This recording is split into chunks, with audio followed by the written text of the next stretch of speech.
Sahabat investor, kita seharusnya tidak hanya investasi keuangan, tetapi juga dalam kesehatan. Salam sehat.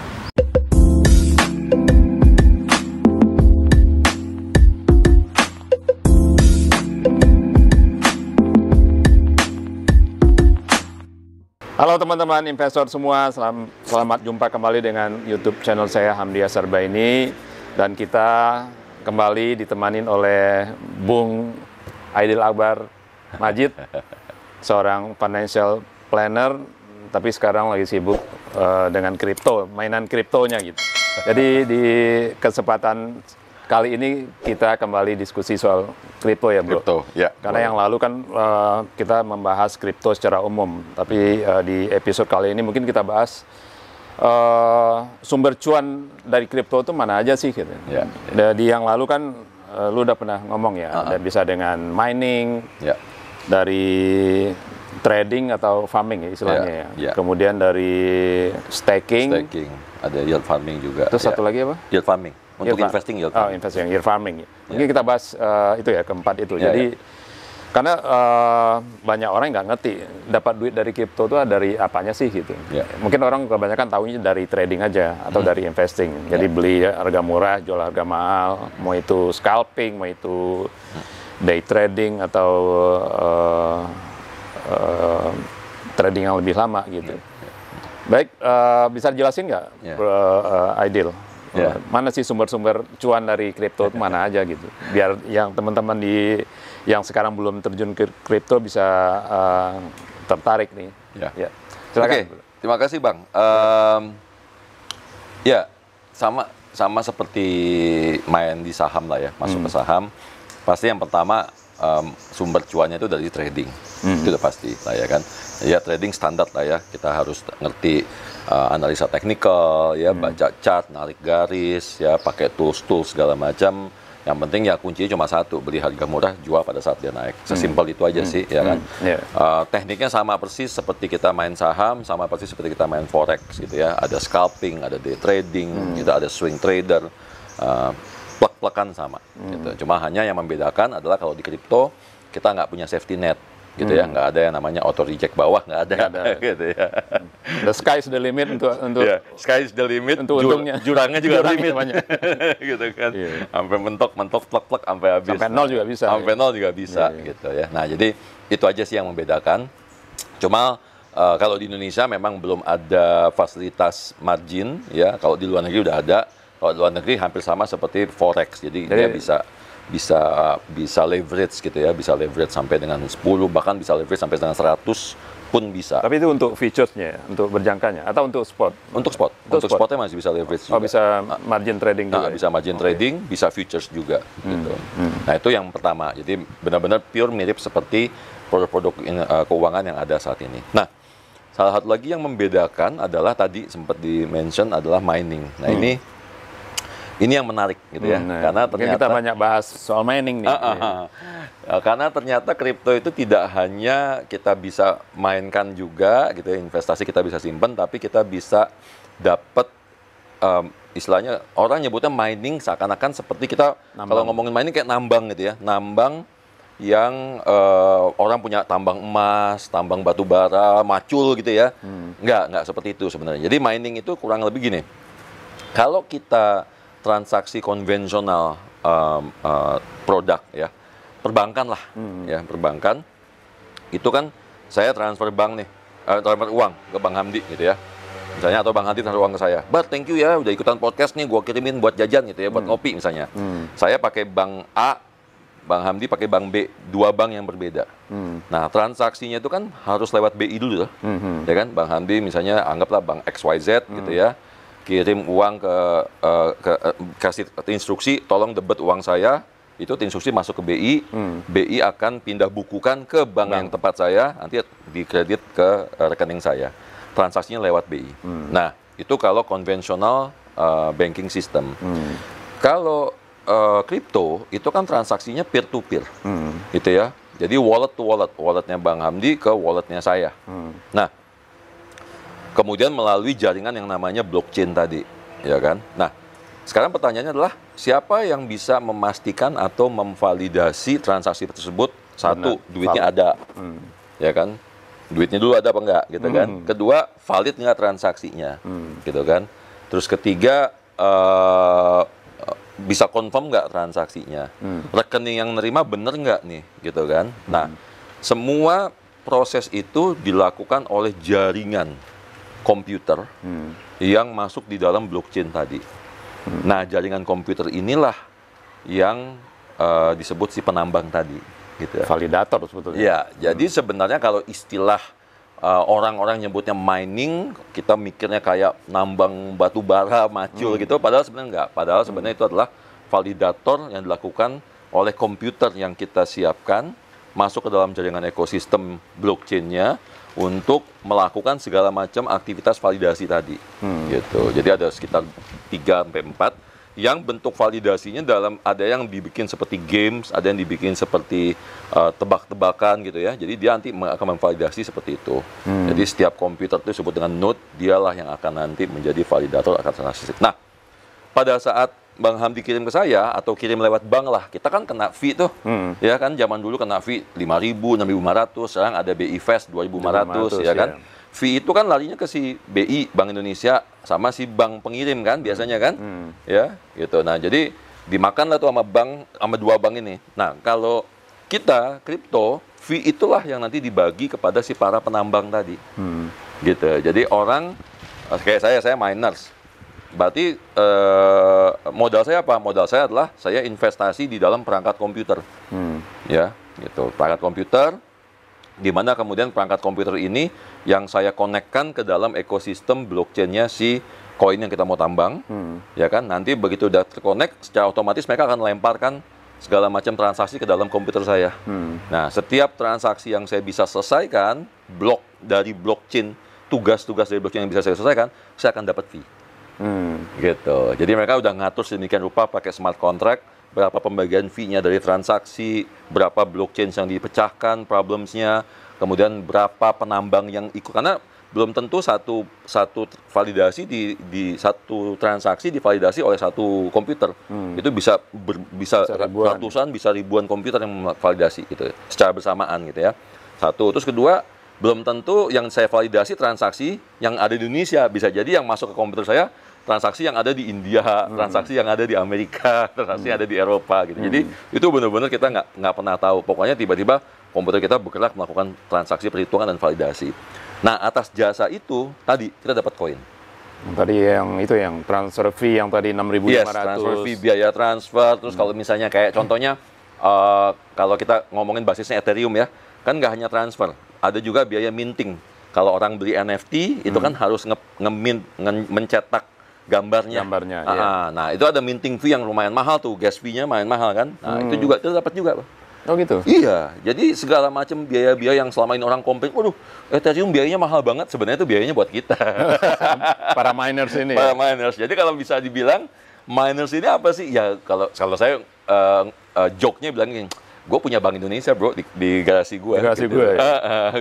Gue punya bank men, gue punya back end sistemnya bank di garasi saya yang melakukan validasi transaksi di kripto. Nah, karena kebetulan saya mainnya di Ethereum, maka seluruh transaksi yang ada di jaringan Ethereum, baik itu menggunakan koin Ethereum maupun koin-koin lain yang running di atas Ethereum, selama dia transaksinya menggunakan gas fee-nya Ethereum, ya atau GUE gitu ya. Itu semua kita akan memecahkan problems-nya, melakukan validasinya, dan kita akan dapat fee. Gitu. Okay.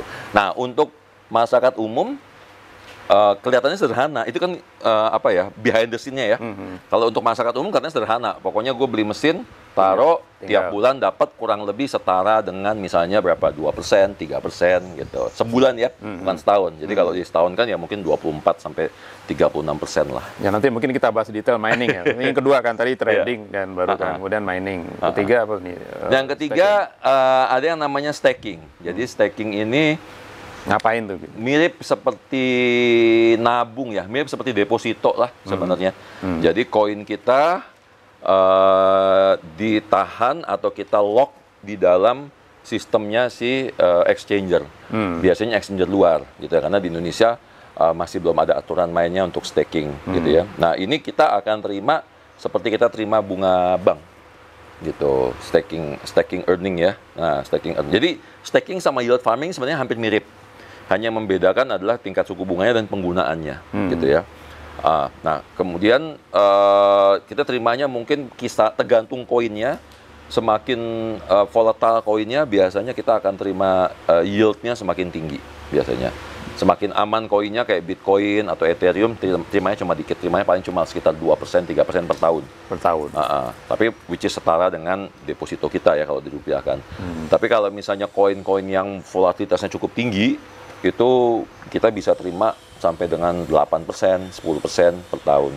Tapi balik lagi tergantung juga jaringannya, tergantung blockchain-nya juga, tergantung juga si aplikasi yang memprovide staking tadi. Kalau dia memang membutuhkan koin tadi untuk transaksi internalnya dia, maka dia biasanya akan mengiming-imingi return yang cukup besar, gitu ya.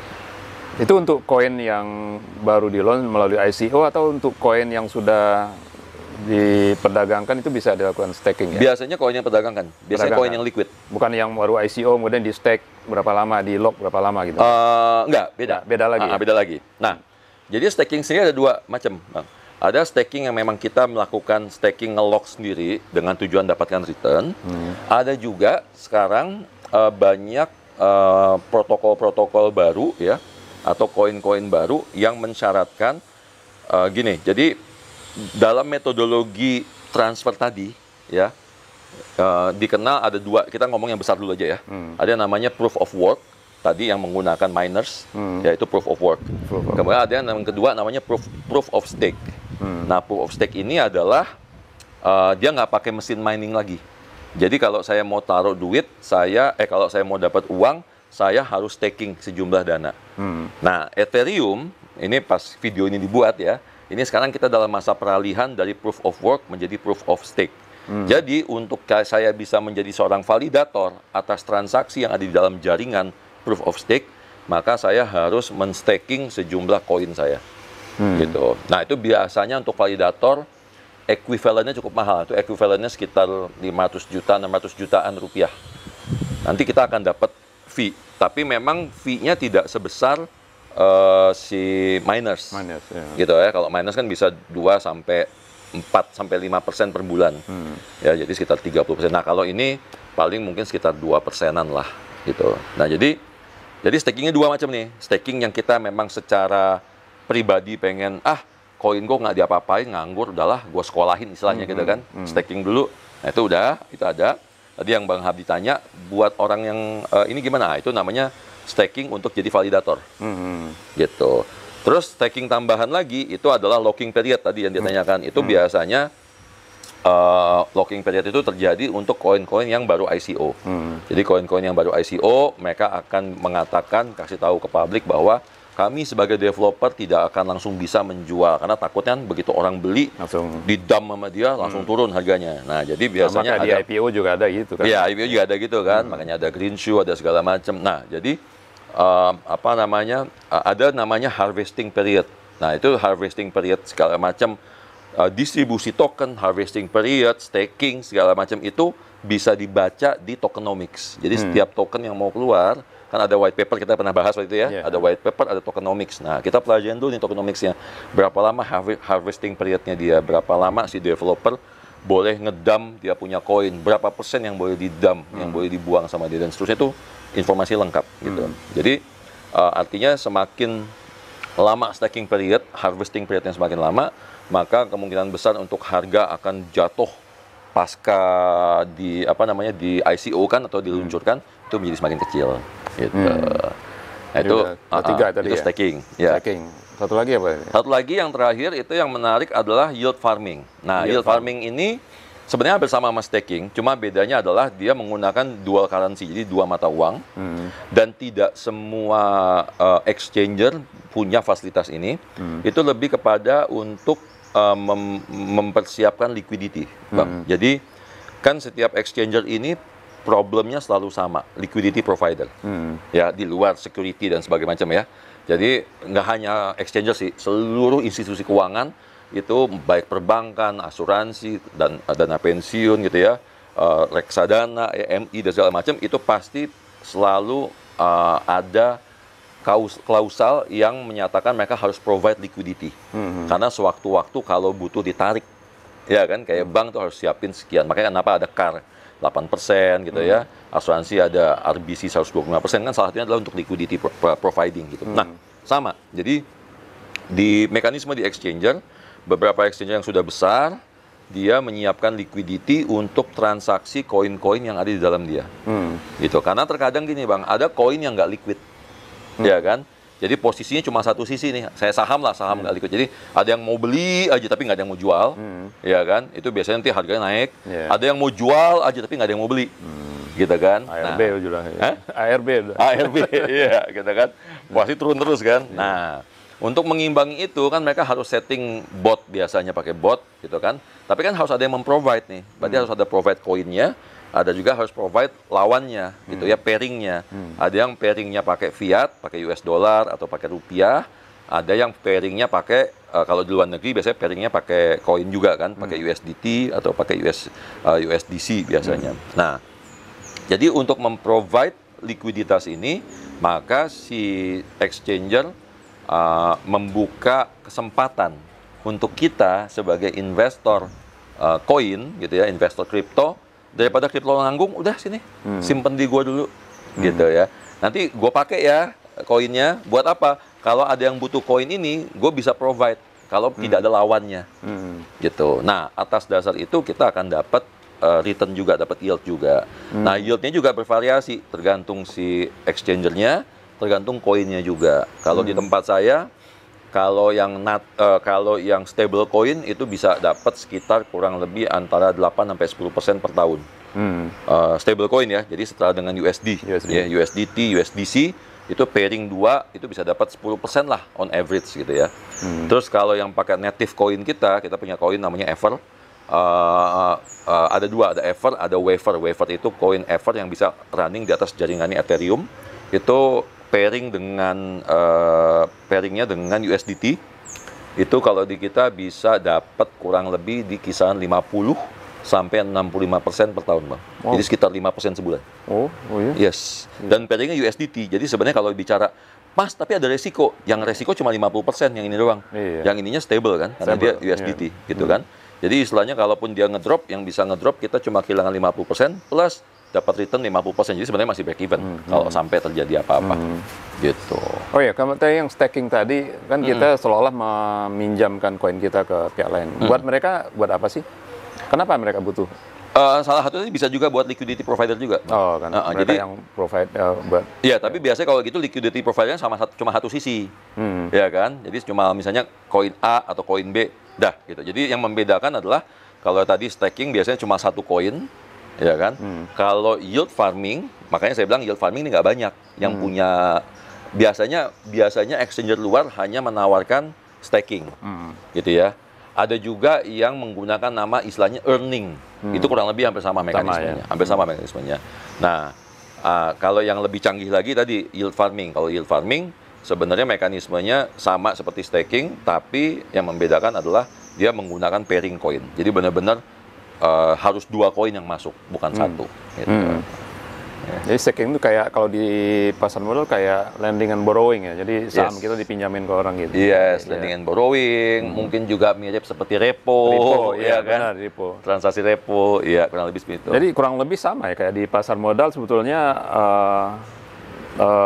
banyak cara untuk bisa dapat cuan itu ya. Tadi kurang lebih sama ya kayak. Kurang lebih sama. Betul, persis banget. Trading, dari staking, kemudian dari mungkin yang nggak ada. Yang nggak ada mining aja. Mining tadi. Betul. Mining nggak ada. Nah, kita bahas mining nih. Ya mungkin langsung aja. Mungkin teman-teman pengen tahu nih, berapa sih butuh modal untuk bisa jadi miner itu? Sebenarnya nggak besar, Bang. Jadi apalagi kayak sekarang ya, karena ketika kripto lagi winter kayak sekarang, harga turun, Bitcoin turun, diikuti oleh altcoin yang lain, maka peralatan mesin itu turun juga harganya, gitu ya. Nah, sekarang ini biasa untuk saat ini ya, kondisi pada saat video ini dibuat, podcast ini dibuat, itu kurang lebih dengan kisaran 75 jutaan udah bisa bikin. 75 juta ya? Satu mesin ya. Satu mesin gitu. ya. Nah, itu untuk yang speknya spek medium ya, bukan yang high spec gitu ya. Kenapa saya bilang spek medium? Karena akhir September, pertengahan sampai akhir September, ada rencana bahwa si Ethereum itu akan pindah jaringan dari proof of work menjadi proof of stake, ya kan? Nah, sehingga kita yang biasanya memining, saya miners Ethereum, saya tidak miners Bitcoin, itu harus memindahkan koinnya ya dari Ethereum, saya harus cari koin yang lain. Ya, contohnya misalnya saya pindahkan ke Ethereum klasik, atau saya pindahkan ke koin Raven misalnya, atau saya pindahkan ke koin Monero, ya masih banyak koin yang bisa di mining sebenarnya. Nah, koin-koin yang baru, yang kecil-kecil ini kita sebutnya koin kecil ya, karena secara harga mereka nggak terlalu mahal. Kayak misalnya Ethereum klasik itu harganya cuma $30, sekitar Rp500.000 gitu ya. Bandingin sama Ethereum-nya, bapaknya gitu ya. Bapaknya Ethereum kan berapa? 20 juta, 30 juta kan kalau dirupiahin gitu ya. Jadi agak jauh tuh. Nah, hashing power yang dibutuhkan untuk memining Ethereum klasik nggak perlu spek yang tinggi. Gitu. Makanya harga tadi, karena range harga tuh bisa dari 75 juta sampai bisa ke yang high spec-nya, yang mesin yang paling bagusnya, spek paling tinggi itu bisa sampai 200 juta, Bang. Oh, itu yang paling spek paling tinggi. Yang paling gitu. tinggi. Tapi kalau misalnya kita mining token-token yang kecil dengan tingkat, kan yang paling penting ini, tingkat kesulitan mereka memecahkan problem kan. Ya kan? Nah, tingkat kesulitan mereka memecahkan problem sama speed memecahkan problem itu dihitung dengan yang namanya hash rate. Gitu. Nah, hash rate itu akan dilihat dari kapasitas mesin yang kita pakai. Kalau kita pakai yang speknya tinggi, maka hash rate-nya tinggi juga. Tapi biaya beli mesinnya juga mahal. Sebanding gitu kan. Tapi nanti yang dihasilkan juga mahal. Tapi kalau ketika kita hitung nanti ROI-nya, kurang lebih hampir sama, Bang. Nah itu, ROI-nya berapa persen sih? ROI-nya biasanya kalau masih menggunakan Ethereum ya, yang sekarang, itu dalam kondisi jelek seperti saat ini ya, kurang lebih sekitar 1,5–2% per bulan. Dalam kondisi bagus seperti tahun lalu, saya pernah ngalamin dapat sekitar 8–10% per bulan. Gitu. Artinya jadi, payback periodnya berapa tahun tuh? Payback periodnya seapes-apesnya sekitar 2 tahun, 2 tahun. BEP. Secepat-cepatnya saya pernah ngalamin 8 bulan. Oh, 8 bulan udah BEP? Iya, jadi mesin-mesin saya yang sudah sekian tahun yang lalu saya aktifkan dan mereka udah mining, itu ada yang 8 bulan udah balik modal, ada yang 10 bulan udah balik modal, rata-rata sih 1 tahun sampai 1,5 tahun udah balik modal, gitu. Nah, tapi kayak balik lagi, kita kan pada saat mining koin, kan kita dapatnya koin, gitu, ya. Itu kan berarti kita ngitung 2%, 3%, 4%, itu kan tergantung dari harga koinnya sekarang, gitu ya. Dan sekarang ini kan koinnya lagi turun, ya kan. Jadi lagi winter lah. Nah, dengan harapan tahun 2023 onward ke depan koin udah mulai balik arah lagi. So artinya apa? Selama kita tidak punya kebutuhan apa-apa, ya, nah koinnya disimpan aja. Artinya lagi-lagi kembali ke prinsip investasi kan, harus dana dingin ya. Betul, dana dingin buat jangka panjang, ya kan. Nah, paling nanti yang harus diperhitungkan adalah ini, Bang, biaya listrik. Nah, itu dia. Itu kan salah satu yang kontroversial juga itu. Iya. Para miners ini yang bikin rusak lingkungan gitu. Karena konsumsi listriknya tinggi, artinya bikin polusi makin banyak. Betul, itu gimana itu? Betul, ya itu iya, makanya. Makanya kenapa kemudian Ethereum punya Ethereum Foundation ya, mereka punya komitmen memindahkan jaringannya dari proof of work ke proof of stake. Berarti mereka akan mereduce kapasitas listrik yang selama ini dipakai oleh miners, ya kan, menjadi berhilang sampai dengan 99%, katanya gitu, Bang, gitu ya. Tapi di luar negeri sekarang sudah banyak sekali miners yang kita ngomong miners itu yang udah kapasitasnya besar ya. Jadi kapasitasnya pabrikan, Bang. Bukan kayak saya, kalau saya kan kapasitas rumahan gitu ya. Kalau kita micro miners gitu kan. Tapi lu punya kos-kosan yang jadiin mining kan? Ya, tapi itu tetap mikro, Bang. Mikro, ya. Ketika jumlah mesin kita masih di bawah 100, hitungannya masih mikro lah. Untuk ukuran industri kripto. Untuk industri kripto. Karena kalau kita bicara, nanti teman-teman bisa lihat ya di akun YouTube tuh ada, ketik aja the biggest mining, Bitcoin mining gitu ya, in the world. Itu segede hanggar pesawat, Bang. Oh ya? Segede hanggar pesawat. Itu yang mereka tuh bisa menghasilkan kayak 8 Bitcoin sehari, 10 Bitcoin sehari. Sehari. Buset. Iya, sehari itu yang 8 miliar, 10 miliar. Jadi sebulan tuh mereka 100 miliar. Tapi segede hanggar pesawat, ada yang gudang. Dan rata-rata kalau di luar negeri itu kan mereka di daerah yang bersalju ya, karena supaya mendinginkan mesinnya, jadi mereka nggak perlu pakai AC lagi, gitu kan. Nah, sekarang ini karena banyak dikomplain, banyak kena, ya istilahnya kena tuduh lah ya, kena fitnah. Sebenarnya itu bagian juga dari konspirasi juga ya. Iya kan? Black campaign. Black campaign juga terhadap si miners crypto. Bahwa sekarang udah mulai banyak dari mereka yang bikin pembangkit sendiri dan mereka menggunakan renewable energy. Jadi either itu pakai apa namanya angin ya atau pakai solar ya, pakai solar panel gitu. Itu udah banyak banget sekarang, Bang. Jadi sekarang sudah mulai reduce, terutama yang Bitcoin, karena kalau Bitcoin itu memang kapasitas mesin dan kapasitas listriknya tinggi sekali ya dibandingkan Ethereum gitu. Nah itu yang sekarang sudah mulai banyak makanya kemarin Elon Musk kan kemarin menghentikan transaksi Bitcoinnya dia kan, karena dia bilang gue jualan Tesla itu supaya orang beralih ke listrik. Supaya clean energy gitu kan. Sekarang balik ke kripto. Sama gue malah mendukung kripto yang ngabisin energi, dia bilang gitu. Jadi akhirnya dia berhenti, tapi dengan komitmen kalau nanti sudah reduce sekian persen, dia akan mulai transaksikan lagi kripto Bitcoin untuk pembelian mobil Teslanya dia. Gitu. Nah itu salah satu bentuk komitmen sih. Gitu. Jadi isu lingkungan memang itu akan jadi pembahasan tersendiri di industri kripto ya, karena kan yang tadi apakah itu black campaign atau konspirasi kita nggak tahu ya. Tapi kan kenyataannya memang mining itu kan memakan ya listrik. Nah, berapa banyak? Mungkin bisa di ini nggak? Seberapa besar sih konsumsi listrik untuk mining itu? Atau kalau dirupiahkan kira-kira berapa gitu? Sebenarnya gini, kalau hitungannya masih rumahan ya kayak saya gitu, satu mesin itu hanya memakan kurang lebih sekitar 500.000 sampai nggak nyampe 700.000 per bulan. Satu mesin. Satu mesin untuk listrik ya? Untuk listrik. Itu kurang lebih kalau kemarin saya ngobrol sama teman saya yang baru beli electric vehicle gitu ya, itu sama dengan bensinnya dia, tanda kutip ya, ngecas mobilnya dia pemakaian sebulan juga, Bang. Sekitar 500-750. Jadi ini juga salah satu kenapa. Makanya tadi saya sebelum kita take, saya sempat ngobrol sama teman karena saya lagi nyari-nyari ini nih EV yang baru nih, EV yang murah gitu kan. Jadi ternyata EV itu biaya tanda kutip bensinnya, ngecas baterainya itu sebulan itu kurang lebih di kisaran sekitar 600 sampai 700.000 sebulan. Jadi ini sama.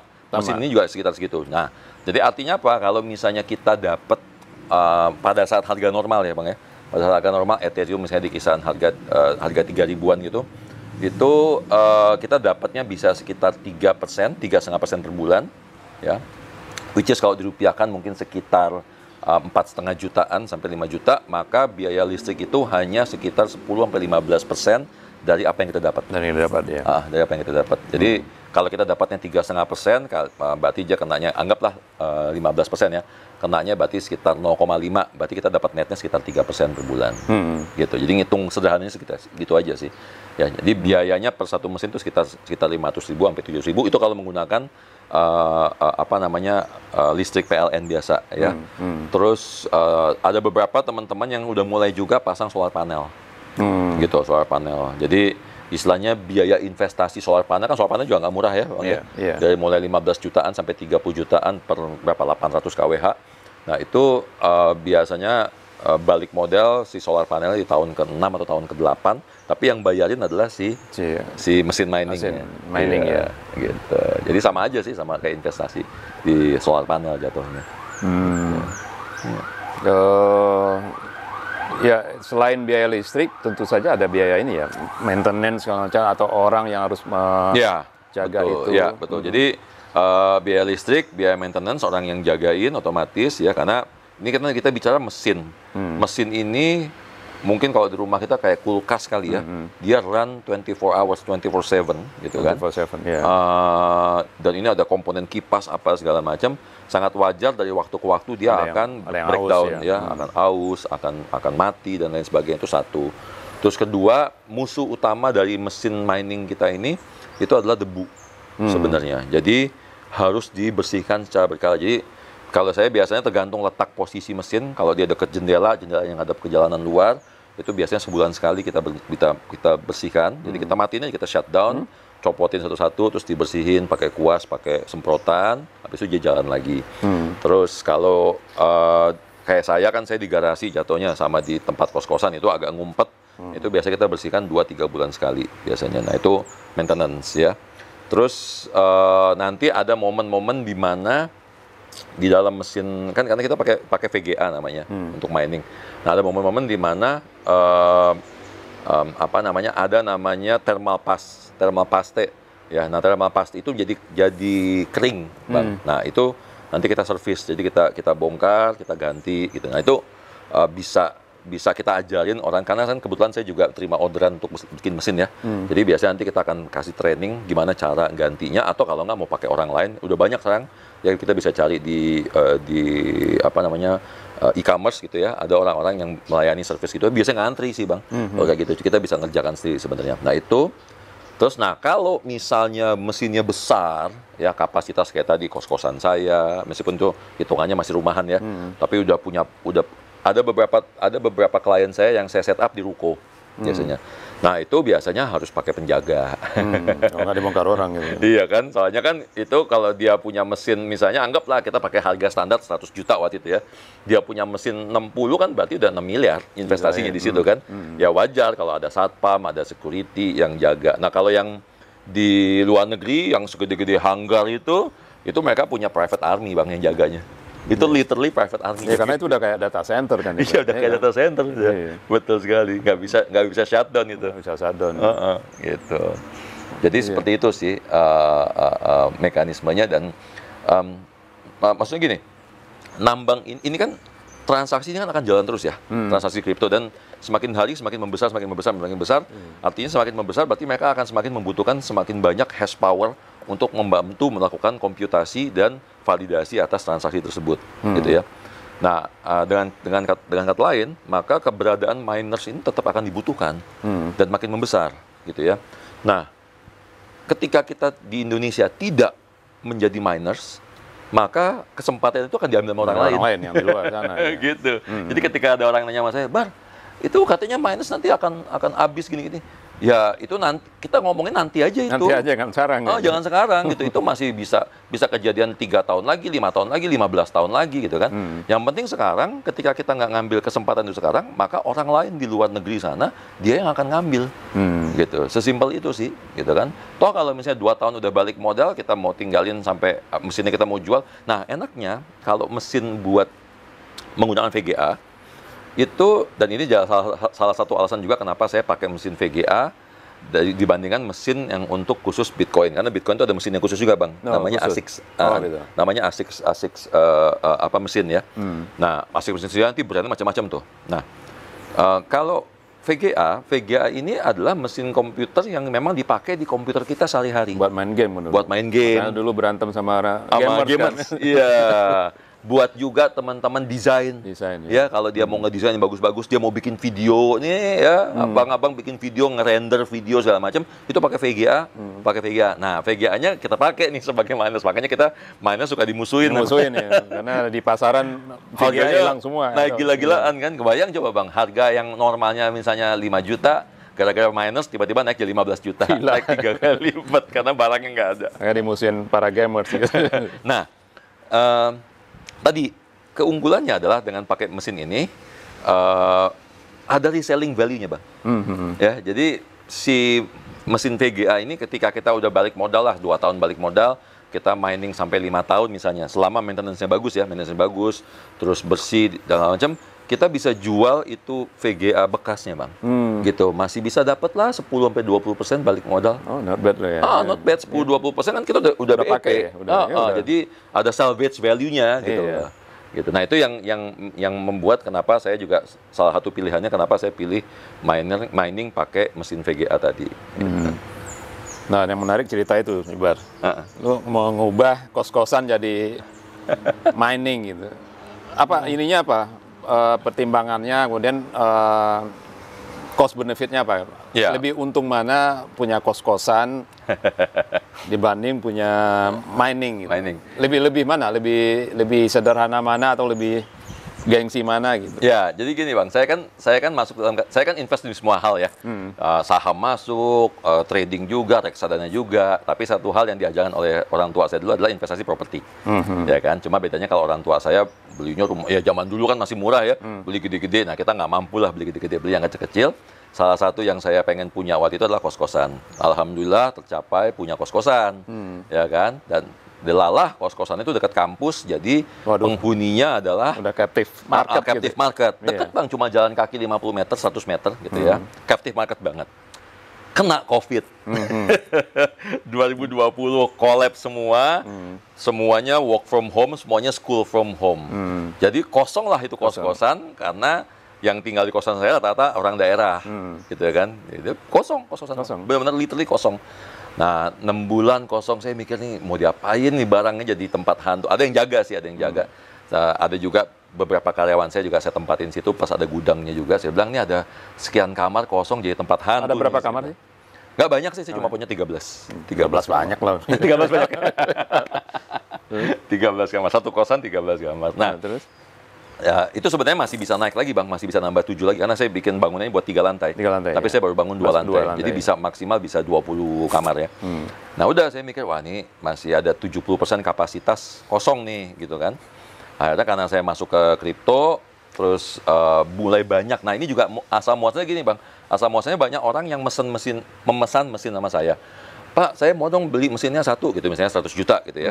Nah, tapi saya tinggal di apartemen Pak, gitu misalnya. Listriknya nggak kuat, satu, ya kan. Beberapa apartemen yang tsunami kan, listriknya cuma 1.200, 1.300. Atau harga biaya listrik lebih mahal, misalnya. Terus kedua, ada juga yang bilang, Pak, tapi saya sering keluar kota. Gitu, saya urusan kantor tuh di Indonesia, bisa dibilang sebulan tuh cuma 5 hari, misalnya gitu ya. Di Jakarta, Jakarta cuma 5 hari, pasti keliling, kalau nggak keluar negeri gitu. Jadi saya nggak sempet jagain. Bisa nggak saya nitip mesin? Nah, jadi dari situ Bang asal muasalnya gitu.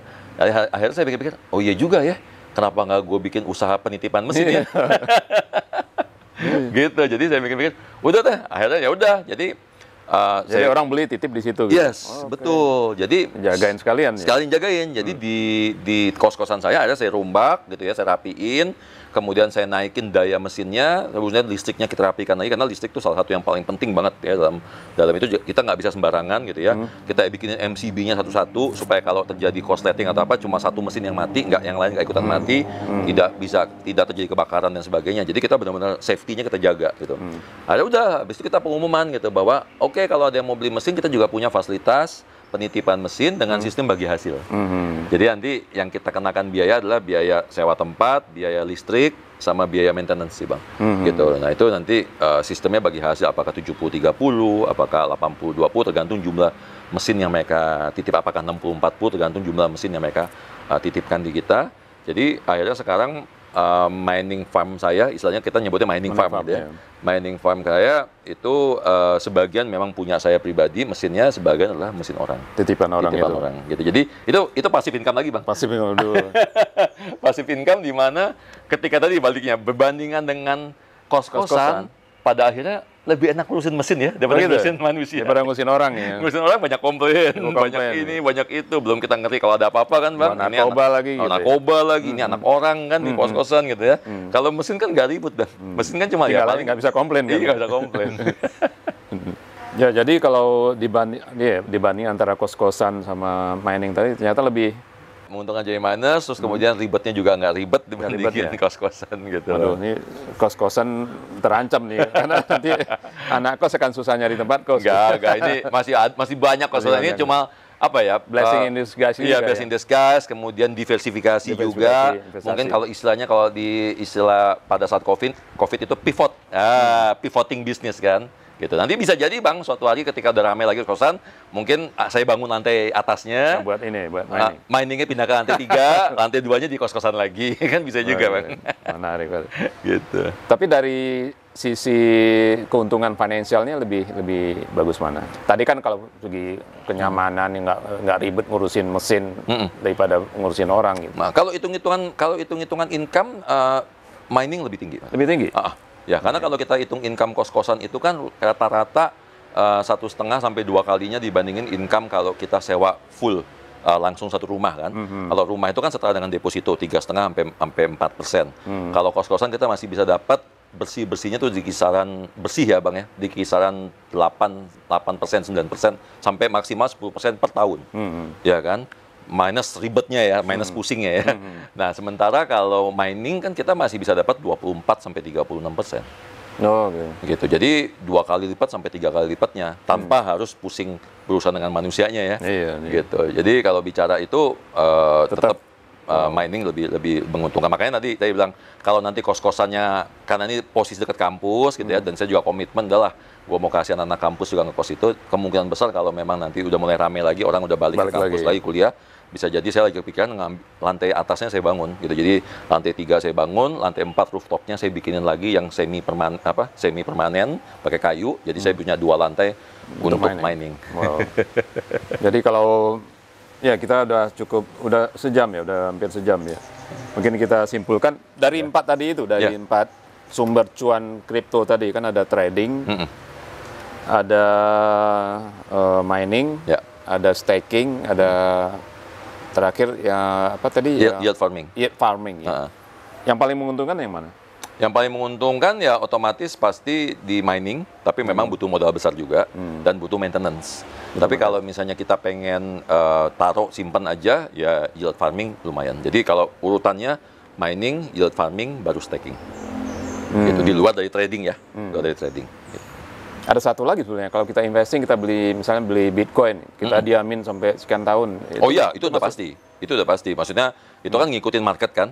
Tapi kan hal yang sama kita bisa dapatkan juga dari yield farming, Bang. Ini kan adalah bentuk di mana kita nyimpen koin kita, berharap harganya akan naik suatu hari nanti. Tapi di saat yang bersamaan ini juga bisa menghasilkan. Jadi ada dua ini ya.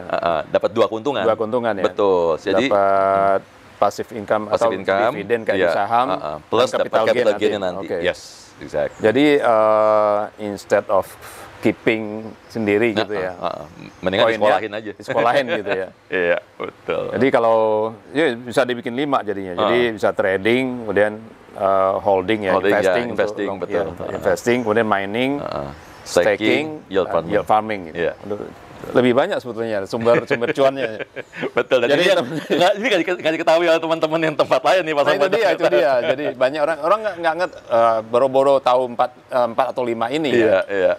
Itulah Bang, kenapa alasannya saya pindah ya. Pindah haluan dari saham ke belotnya dari saham ke kripto. Iya. Tapi ya itu tadi, menurut saya sih ini sesuatu yang kita tidak bisa hindari. Jadi betul. Walaupun banyak orang yang bilang ini kripto itu apaan, itu ntar juga hilang gitu. Ada yang percaya gitu ya silakan aja. Tapi kan banyak juga orang yang percaya bahwa ini akan jadi era baru di industri investasi ya. Kita nggak bisa pungkiri. Ya contoh kayak Bitcoin itu di 2008 baru keluar kan harganya cuma 0,0 sekian. US dollar, tapi sekarang bisa sampai, walaupun sekarang lagi turun jadi 18.000 atau 20.000 ya. Tapi kan sempat jadi 60.000 atau 70.000 US dollar per coin. Artinya kan siklus investasi itu kan sama kan, ada siklus winter, ada siklus summer dan akan balik lagi. Saya lihat dari coin market cap juga gitu kan, dalam siklusnya pasti gini, akan naik lagi. Jadi nggak ada yang namanya turun terus atau naik terus. Siklus ya tetap terjadi. Jadi saya kira buat teman-teman investor yang sekarang belum terjun ke kripto, sudah saatnya ya terjun ke kripto, karena kita jangan FOMO juga, tapi jangan ketinggalan kereta gitu. Karena begitu nanti sudah harganya udah balik tinggi baru ikutan itu istilahnya apa tuh, mengejar layang-layang putus ya. Udah ketinggian kita kejar, nanti dapat jatuhnya aja gitu. Jadi mumpung pada saat jatuh, saya kira saatnya masuk ya. Ini sebenarnya sekarang lagi crypto winter ini adalah momen yang paling tepat untuk mulai selama uangnya juga buat jangka panjang, uang dingin, ya. Kita paling nggak taruh buat 2-3 tahun, minimal buat 2-3 tahun lah minimal. Gitu. Jadi itu teman-teman, mudah-mudahan bincang saya dengan Bro Aidil memberikan banyak manfaat buat teman-teman dan bisa jadi bahan pertimbangan untuk membelot ke kripto juga.